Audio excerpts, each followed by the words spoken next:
Good evening.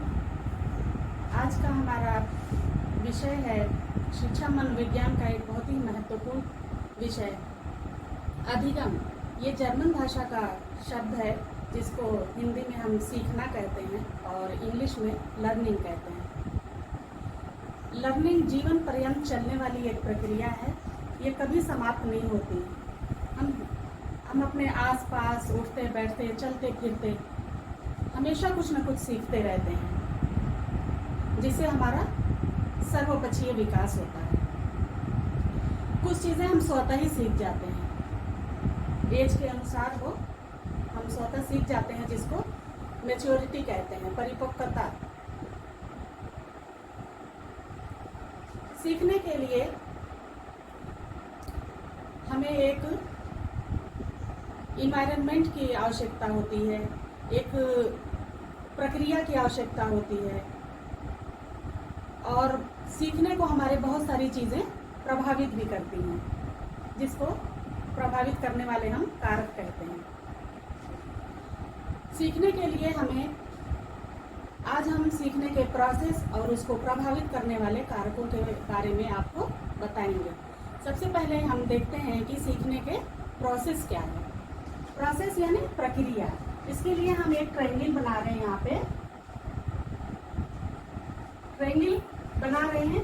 यहाँ पर student है, ये टीचर है और ये सिलेबस है। स्टूडेंट यानी विद्यार्थी, टीचर यानी शिक्षक, सिलेबस यानी पाठ्यक्रम। अब हम ये देखते हैं कि सीखने के लिए, मान लीजिए सीखने के लिए 3 सिलेबस, स्टूडेंट, टीचर, ये 3 चीजें हैं।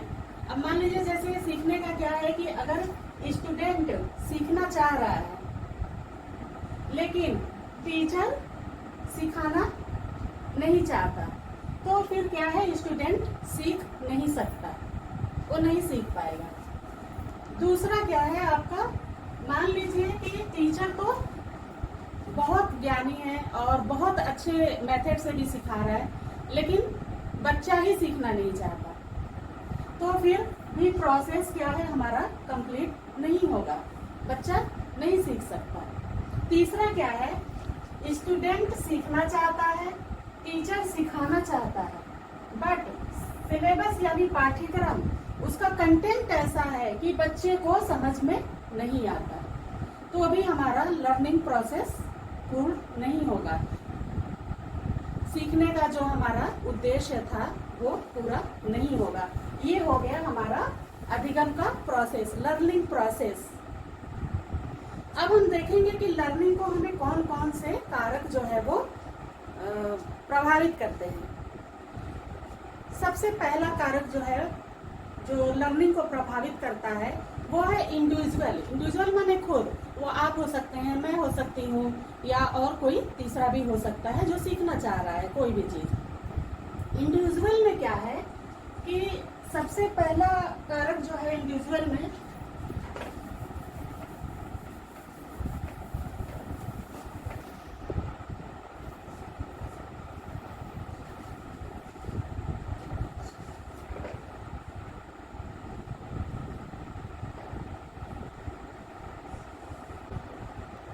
इंडिविजुअल यानी स्वयं से संबंधित। स्वयं से संबंधित में आपके बहुत सारे फैक्टर्स आएंगे, जैसे शारीरिक स्वास्थ्य। शारीरिक स्वास्थ्य में ये है कि जैसे मान लीजिए कोई चीज़ टीचर हमें सिखा रहा है, लेकिन हमारा या बच्चे का स्वास्थ्य ठीक नहीं है, तो वो उसका मन नहीं लगेगा सीखने में और वो सीख नहीं सकता, यानी लर्निंग प्रोसेस पूरा नहीं होगा। दूसरा है आपका मेंटल हेल्थ। मेंटल हेल्थ यानी मानसिक स्वास्थ्य। मानसिक स्वास्थ्य से तात्पर्य ये है कि बच्चा शारीरिक रूप से तो ठीक है, लेकिन IQ लेवल उसका थोड़ा कम है, जिसकी वजह से उसको कंटेंट को सीखने में प्रॉब्लम आती है, तो भी बच्चा सीख नहीं सकता। तीसरा है वातावरण। वातावरण मतलब बच्चे का घर का वातावरण, मतलब पेरेंट्स उसके टाइमली जैसे उसको होमवर्क नहीं करा पाते या उसको कुछ सपोर्ट नहीं दे पाते, तो ये भी बच्चे का सीखने में एक महत्वपूर्ण बाधक तत्व है। उससे वो ठीक से उसका सीखने का प्रक्रिया जो है वो पूरा नहीं हो सकता है। उसके बाद आपका टॉपिक है प्रेरणा।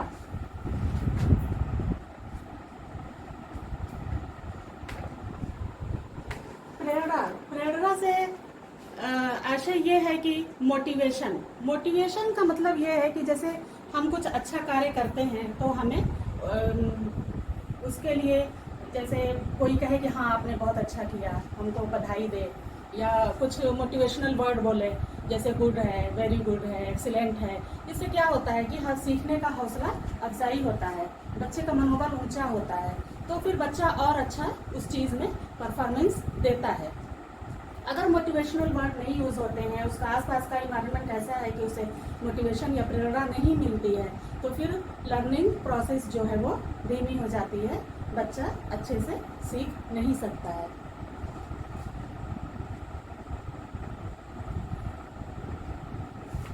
इसमें एक सबसे महत्वपूर्ण टॉपिक जो है वो ये है कि परिपक्वता यानी मैच्योरिटी। जैसे यहाँ पर तात्पर्य ये है कि जैसे मान लीजिए कि मैंने बच्चे को 8 साल का है और उसको हमने बुक दे दी 10 साल के या 12 साल के एज के अकॉर्डिंग, या कोई ऐसी चीज़ हम सिखा रहे हैं जो उसके एज लेवल से बहुत ज़्यादा है, तो फिर क्या होगा, बच्चा को सीखने में प्रॉब्लम आएगा। ये हो गया मेच्योरिटी, यानी मेच्योर होना भी बहुत ज़रूरी है। जिस कंटेंट को हम सीख रहे हैं उसके अकॉर्डिंग हमारा एज भी होना ज़रूरी है, तभी जो है सीख सकते हैं। अब दूसरा जो है वो है विषय वस्तु से संबंधित। विषय वस्तु से संबंधित से आशय हमारा ये है कि जो कंटेंट है वो कैसा है, मतलब जैसे कंटेंट जो है वो सरल भाषा में हो, फिर एज के अकॉर्डिंग हो, हम सीख सकें, और हमारा जो विषय वस्तु है वो एज के अकॉर्डिंग के अलावा जैसे मतलब ये है कि ऐसा उसका सिखाने का जो मेथड है वो हम सीख सकें, मतलब हम उसको अच्छे से प्राप्त कर सकें। जैसे मान लीजिए कि कोई इंग्लिश मीडियम का बच्चा है, अगर उसको हम कोई चीज़ हिंदी के बहुत हार्ड वर्डों में समझा रहे हैं तो उसको थोड़ा समझने में प्रॉब्लम आएगी। इसके बाद है आपका शिक्षक। शिक्षक से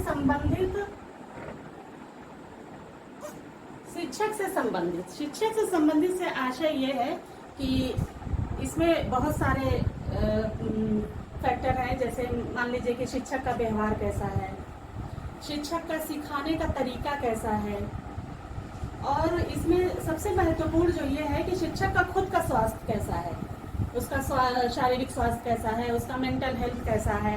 अगर उसका शारीरिक स्वास्थ्य या मेंटल हेल्थ ठीक नहीं है तो वो जब खुद ही स्वस्थ नहीं है तो फिर बच्चे को क्या सिखाएगा।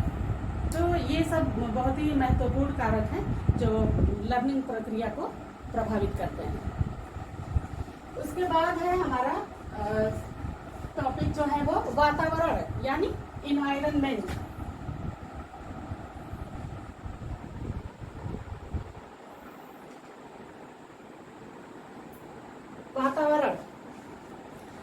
वातावरण से यहाँ पर आशय ये है जो लर्निंग प्रक्रिया यानी सीखने की प्रक्रिया को प्रभावित करते हैं, वो जैसे हमारा परिवार का वातावरण कैसा है, जहाँ बच्चा जिस घर में रह रहा है उसका जो घर का इन्वायरमेंट कैसा है, पेरेंट्स कैसे हैं, वो अपने भाई बहनों के साथ जो रहता है वो लोग कैसे हैं, पड़ोस का भी इसमें इन्वायरमेंट मायने रखता है, वो किस तरह के पड़ोसी हैं आसपास के, या फिर वातावरण से एक आशय भी हो गया कि वो कैसे समुदाय में रहता है, किस समाज में रहता है, समाज भी प्रभावित करता है। हम शिक्षण जो है वो सीखने की प्रक्रिया जो है इसका बहुत बड़ा प्रभाव होता है। हम कैसे समाज में रहते हैं, किस समुदाय में रहते हैं, कैसे परिवार में रहते हैं, उससे क्या है हमको सीखने में आसानी होती है, हमें उससे सपोर्ट मिलता है। अगर हम मान लीजिए कि अगर हमारा समुदाय, समाज, पारिवारिक वातावरण अच्छा नहीं है तो हमें सीखने में काफ़ी प्रॉब्लम आती है, यानी लर्निंग प्रोसेस बहुत कठिनाई से पूर्ण हो पाती है। आज का हमारा टॉपिक यहीं समाप्त हुआ। मिलते हैं हम फिर आपसे नेक्स्ट टॉपिक में।